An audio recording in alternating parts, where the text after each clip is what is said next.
جو سب سے بہترین عادت تھی نا، بہترین ترین عادت، وہ اللہ نے میرے رسول کریم کو عطا فرمائی۔ ہمارا نا اب ایک مزاج بن گیا ہے، ہمارے بعض لوگ بڑے فخر سے بتاتے ہیں کہ جی مسواک سنت ہے، اب تو سائنس بھی مان گئی ہے کہ مسواک کریں گے تو آپ کے وجود کے اندر جو منہ میں فالتو مادے ہوں گے جراثیم وہ مر جائیں گے، اب سائنس بھی مان گئی ہے۔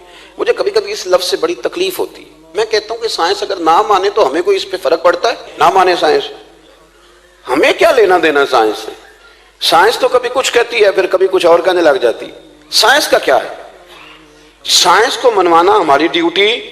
ہاں، اس طرح کا دین نہ بناؤ کہ معاذ اللہ دین کو سائنس کا غلام کر دو۔ سائنس کل بھی رسول اللہ کی غلام تھی، آج بھی میرے نبی پاک کی غلام ہے۔ تو حضور کی جتنی ادائیں ہیں، جتنی، ایک کدو شریف ہے، حضور نے کدو استعمال فرمایا ہے۔ آپ چلے جائیں کسی بھی جگہ پہ، جس بندے کو بہت زیادہ بلڈ پریشر کا مسئلہ ہونا تو اب اس کو ڈاکٹر کہتے ہیں کہ کدو ملے تو اس کو استعمال کراؤ۔ تیزابیت حد درجے اختیار کر جائے اور اندر کا نظام سارا درم برم ہو جائے تو اس کو کدو استعمال کراؤ۔ اور آپ اس کی خاصیت دیکھ لیں، تمام سبزیوں میں سے تحقیق بھی سب سے زیادہ اسی پہ ہوتی ہے۔ میرے رسول پاک کا ایک طریقہ مبارک ہے، اور صحابہ کے اگرچہ سید الطعام گوشت ہے، کانوں کا سردار اسے کہا گیا، لیکن حضرت انس بن مالک رضی اللہ تعالیٰ عنہ فرماتے ہیں کہ درزی نے نبی پاک کی دعوت پکائی تھی، وہ درزی تھا، کپڑے سیتا تھا۔ آپ فرماتے ہیں کہ میں حضور کے ساتھ اس درزی کے گھر گیا تو گوشت اور کدو پکا ہوا تھا۔ فرماتے ہیں اگرچہ سردار گوشت ہی ہے پر نبی کریم نے نا گوشت کے ٹکڑے ہٹا کے نا تو اندر سے کدو نکال کے کھایا۔ حضرت انس بن مالک کہتے ہیں مجھے کدو پسند نہیں تو میں نے کبھی نہیں کھایا تھا، گھر میں ہوتا تو میں جھگڑا کرتا، پر آج حضور کی رغبت دیکھی نا تو کل نہیں پسند تھا پر ابھی مجھے کدو بڑا پسند ہو گیا، مجھے کدو شریف سے پیار ہو گیا۔ جو اعلیٰ ترین چیزیں تھیں وہ نبی پاک نے استعمال فرمائی، اعلیٰ ترین۔ زیتون کی افادیت کبھی کم ہوئی ہے 1400 سالوں میں؟ کبھی کسی نے کہا ہو کہ زیتون استعمال نہ کرو؟ کبھی اس کی افادیت میں، یہ امامہ میرے نبی پاک کی سنت ہے، سارے پڑھیے صلی اللہ ہو، حضور کی سنت ہے نا یہ۔ کبھی کوئی بندہ ایسا آپ کو ملا ہو کہ اس نے امامہ باندھا ہو تو کسی نے کہا ہو رہن دے یار تینوں سونا نہیں لگتا؟ بندے سارے سونے دے نہیں نہ ہوں دے، میری بات کی سمجھ آ رہی ہے؟ لیکن امامہ کبھی کوئی آپ کو ملے گا ہی نہیں کہ اس بندے کے مزاج کے ساتھ یہ فٹ، یا اس کے چہرے کے ساتھ یہ فٹ۔ اینک آپ لے لیں بازار سے، چھوٹی بھی ملتی ہے بڑی بھی ملتی ہے، کچھ لوگوں کے چہرے پہ کچھ چیزیں نہیں سیٹ ہوتی، فٹ نہیں ہوتی، لیکن یہ سرکار کی چونکہ سنت ہے، اور اس کا اعزاز یہ ہے کہ نبی پاک نے فرمایا جمعے والے دن امامہ باندھ کے آیا کرو، جمعے والے دن امامہ باندھ کے آیا کرو۔ جو لوگ جمعے والے دن امامہ باندھ کے آتے ہیں اللہ کے فرشتے ان پر درود بھیجتے ہیں۔ لیکن امامہ شریف ہونا چاہیے، اپنی مرضی کا رومال نہ باندھ لیں، کم از کم 3.5 گز ہو اور ٹوپی کے اوپر باندھا گیا ہو۔ اپنی مرضی کا طریقہ نہیں اختیار کریں، وہ جو شریعت نے حدود بیان کی ہیں اس کے مطابق چلیں۔ میری بات کی سمجھ آ رہی ہے؟ تو جو بات میں نے چھیڑی ہے وہ یہ ہے کہ اللہ کے محبوب رب کریم کی دلیل ہے۔ جتنا کائنات کے اندر حسن کوئی بندہ تلاش کرنا چاہے گا وہ مجبور ہو جائے گا اور اسے دروازہ رسول پہ جانا ہی پڑے گا، اسے نبی پاک کے دروازے پر اسے جانا پڑے۔ ہم کوشش بڑی کرتی ہیں سونے لگنے کی، بڑے بڑے لوگ روپ دھارتے ہیں بیچارے، بڑا کچھ کرتے ہیں، لیکن آپ کو لوگ سونا کہیں گے، نورانی نہیں کہیں گے۔ مجھے بڑی کر لیں، داڑھی روز بنائیں بے شک، لیکن فطرت داڑھی ہے، حسن ناراض ہو گیا۔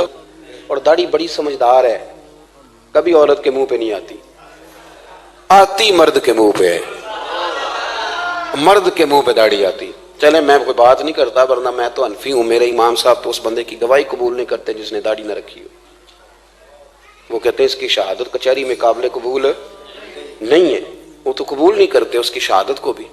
اب چلیں عوام سے ڈرتے ڈرتے کئی دفعہ کچھ باتیں نہیں بتائی جاتی پر باتیں ہیں تو صحیح نا۔ ایک بندے نے داڑھی مڈائی تھی تو جناب عمر نے مدینے سے بھی نکال دیا تھا۔ انسانوں کانے کوئی کہہ گیا کہ چنگی طرح نیک ہوے گا تاں رکھی تے روٹی ادن کھائی ہاں جدن چنگی طرح نیک ہو جائے گا، اس سے پہلے کیوں کھاتے ہو؟ یہ قسم اٹھاؤ کہ پیسے اس دن پکڑنے ہاتھ میں جس دن چنگی طرح نیک ہونا ہے۔ کچھ لوگ کہتے ہیں میں اندر سے ٹھیک نہیں، تو اندر سے ٹھیک ہونا تیری ڈیوٹی نہیں، ظاہر ٹھیک کرنا تیری ڈیوٹی ہے، باطن تو رب کریم اپنی رحمت سے درست فرمایا کرتا ہے۔ تو جو تیرے ذمہ لگایا اللہ نے وہ تو کرنا، جو تیرے اللہ نے ظاہری صورت سے ہوتا کیا ہے سنو کیا ہوتا ہے۔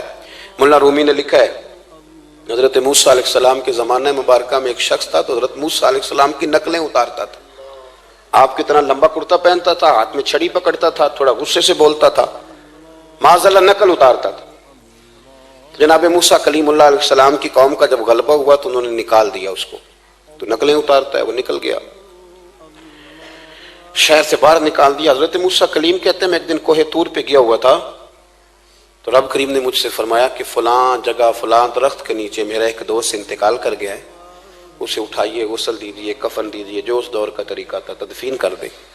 حضرت کلیم علیہ السلام فرماتے ہیں میں اپنے حواریوں سمیت پہنچا، جب بندے کا چہرہ دیکھا تو حیران ہو گیا، یہ تو نقلیں اتارنے والا ہے، تو نقلیں اتارنے والا ہے۔ پر اللہ کے نبی رب کریم کے حکم کے آگے لا تو اللہ نہیں کرتے، یہ نہیں کہتے کہ میری عقل میں نہیں آ رہا۔ اٹھایا، غسل دیا، کفن دیا، تدفین کر دی اس کو۔ جب دفن ہو گیا حضرت موسیٰ علیہ السلام کوہ طور پہ حاضر خدمت ہوئے اور بارگاہ عالی مرتبت میں عرض کرنے کے مالک تو بے نیاز ہے، چارہ سوال تو نہیں، پر اپنی تسلی کے لیے مالک یہ فرمائیے کہ وہ تو نقلیں اتارتا تھا۔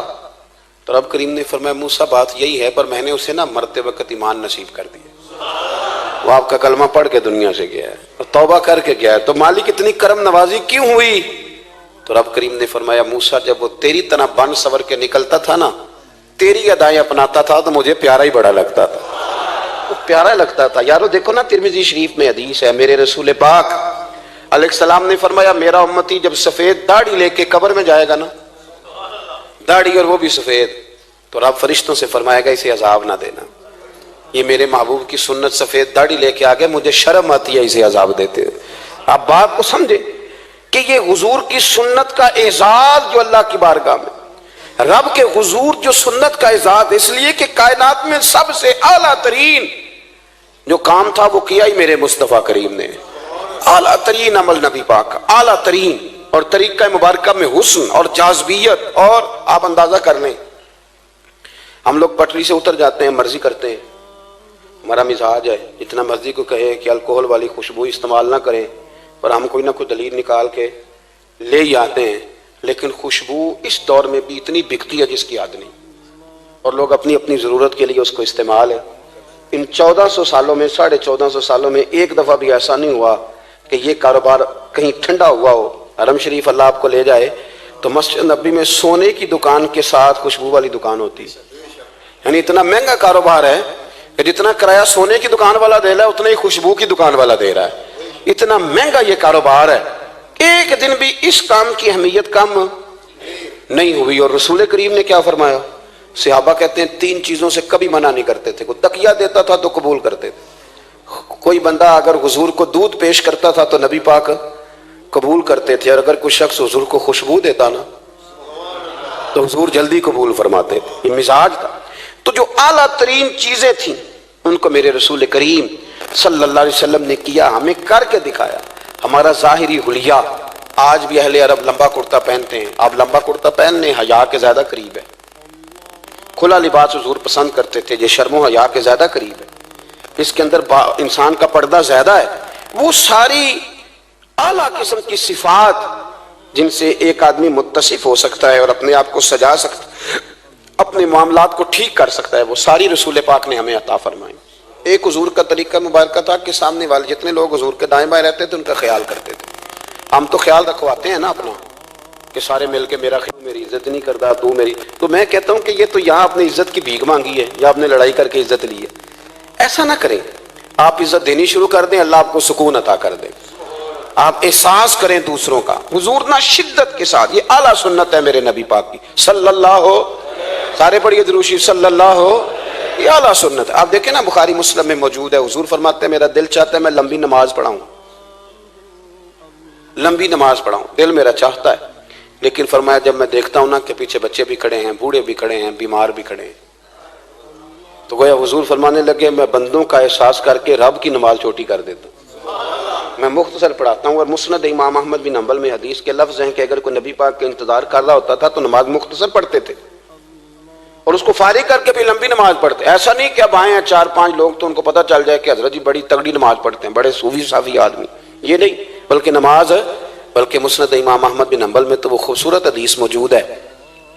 سیدنا بلال حبشی رضی اللہ تعالیٰ عنہ فرماتے ہیں کہ میں نے عصر کی نماز کے لیے اقامت پڑھ دی تھی، حضور مصلی امامت پر تشریف لے گئے تھے، ایک یہودی کا غلام آیا اور اس نے آ کے عرض کی یا رسول اللہ میں بڑی مشکل میں ہوں، اگر آپ چلیں تو میرا مسئلہ حل ہو سکتا ہے، میرا مسئلہ حل ہو جائے گا۔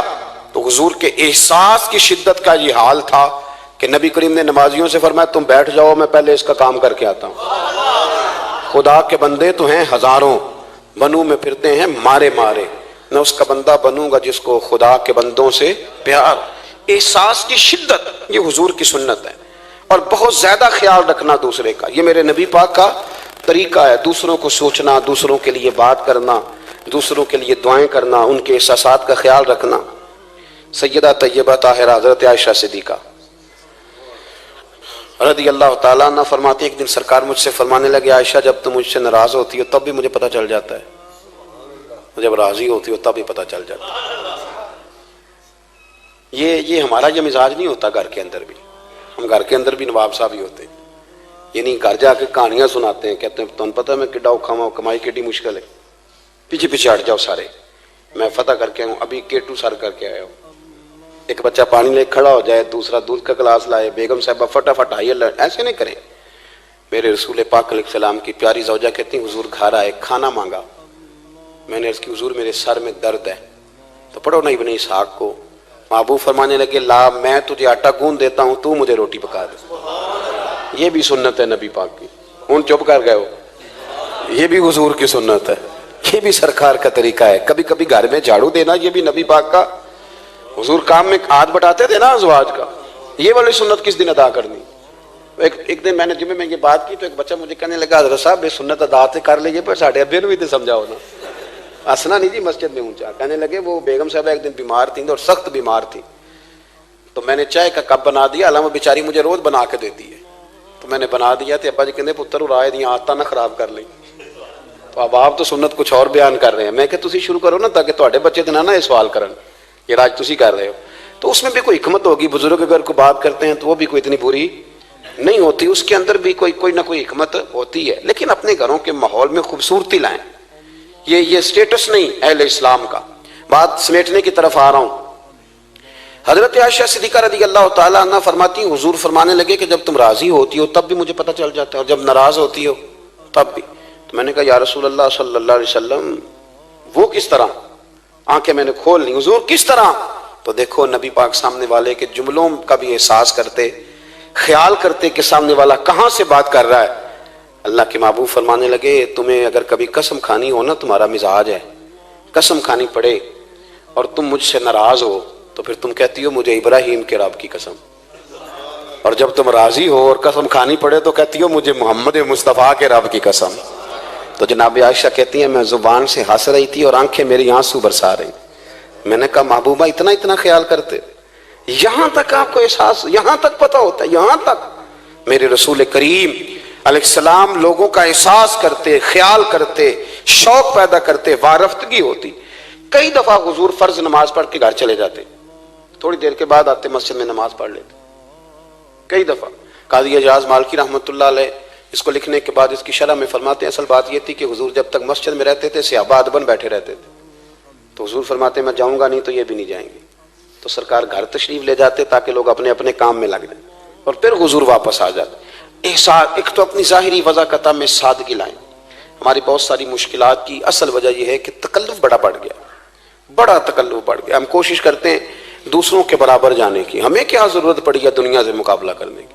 ہم نے تو اللہ رسول کی رضا کے اندر رہنا ہے، اور دنیا میں سب سے بہترین شخص وہ ہے جس کے پاس مال تو ہے پر لالچ کوئی نہیں۔ اپنے آپ کو پیچھے لائیں۔ دوسری بات یہ کہ اپنی گفتگو بڑی صاف ستھری کریں، سادی کریں، اس کے اندر کوئی تکلف نہ برپا کریں، بات سامنے والے کی عقل کے مطابق کریں۔ اور تیسری بات یہ کہ اپنی عادات میں، اٹھنے بیٹھنے میں، چلنے پھرنے میں اپنا تھوڑا سا خیال کریں۔ اور ایک بات اور آپ کو عرض کروں، یہ آپ کو زیادہ دیر محنت نہیں کرنی پڑے گی، اگر تھوڑا سا وقت آئے اپنے آپ کو دے دینا۔ اقبال کہتے ہیں اپنے من میں ڈوب کر باجا سراغ زندگی، چل تو اگر میرا نہیں بنتا نہ بن، اپنا تو بن، اپنا تو بن۔ تھوڑا ہی اپنے اوپر بھی تو محنت کر لے کہ ساری زندگی دوسروں کی اصلاح کرتے رہنا۔ دوست کوشش کریں اپنی عادات پہ 2 4 5 ہفتے کے لیے محنت کریں تاکہ عادتیں سنور جائیں، تاکہ طبیعتیں بدل جائیں۔ ایک حدیث پڑھتا ہوں اور اپنی بات کو سمیٹتا ہوں۔ میرے رسول کریم صلی اللہ تعالی علیہ وآلہ وسلم نے فرمایا کہ اگر اللہ اخلاق کو چہرہ دیتا نا، یہ جو عادات ہوتی ہیں، اور عادات سے مراد صرف میٹھا بولنا نہیں بلکہ لالچ نہ کرنا بھی خلق ہے، تھوڑے پہ راضی رہنا بھی خلق ہے، سچ بولنا بھی خلق ہے، غیبت سے بچنا بھی اصل اخلاق یہ ہے۔